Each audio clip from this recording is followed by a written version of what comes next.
നൂറുമോളെ, നമ്മള് കിടക്കുമ്പോ എന്താ പറയാ? ഉറങ്ങാൻ കിടക്കുമ്പോ ആദ്യം അതിന് മേലെ ഖുർആൻ ഓതൂല നമ്മള്.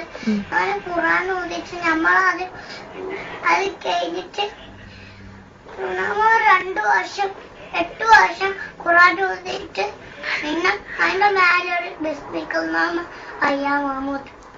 പിന്നെ മേലെ വെളുത്ത് നീച്ചാല് അൽഹംദുലില്ലാഹി അല്ലദീ അഹ്യാനാ ബഅദ മാ അമാതനാ വഇലൈഹിൻ നുശൂർ. നീ ബാത്റൂം പോകുമ്പോഴെന്താ പറയാ? അല്ലാഹുമ്മ ഇന്നി അഊദു ബിക മിനൽ ഖുബ്സി വൽ ഖബായിസി. ബാത്റൂമിൽ ഇറങ്ങുമ്പോഴോ? അഫ്റാനക്കല്ലാഹ്. നീ ഭക്ഷണം കഴിക്കുന്നതിന്റെ മുന്നേ നൂറുമോൾ എന്താ പറയല്?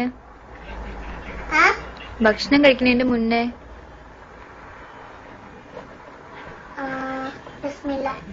ബിസ്മില്ല മാത്രം പറയുള്ളൂ? ബിസ്മില്ലാഹിർ റഹ്മാനിർ റഹീം എന്ന് പറയില്ലേ? ഓക്കെ, ബിസ്മില്ല മതി. ഡോക്ടർ ഭക്ഷണം കഴിക്കുമ്പോൾ ബിസ്മില്ല എന്ന് പറയാൻ, അതുകൊണ്ട് ഞാൻ ബിസ്മില്ല എന്ന് പറയും. ബിസ്മില്ലാഹിർ റഹ്മാനിർ റഹീം പറയും. ഭക്ഷണം കഴിച്ചു കഴിഞ്ഞാലോ? അൽഹംദുലില്ലാഹ്. ഇനി തുമ്മിയാല് നൂറുമോൾ എന്താ പറയാ?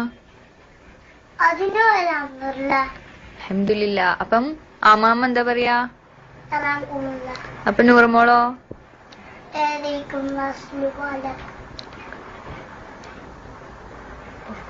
നീ വീട്ടിൽ നിന്ന് പുറത്തിറങ്ങുമ്പോ എന്താ നൂറുമോൾ പറയല്? ബിസ്മില്ലാഹി തവക്കൽതു അലല്ലാഹ് ലാ ഹൗല വലാ ഖുവത ഇല്ലാ ബില്ലാഹ്. കാറിൽ കയറുമ്പോഴോ? സുബ്ഹാനല്ലദി സഖറ ലനാ ഹാദാ വമാ കുന്നാ ലഹു മുഖ്രിനീൻ വഇന്നാ ഇലാ റബ്ബിനാ ലമുൻഖലിബൂൻ.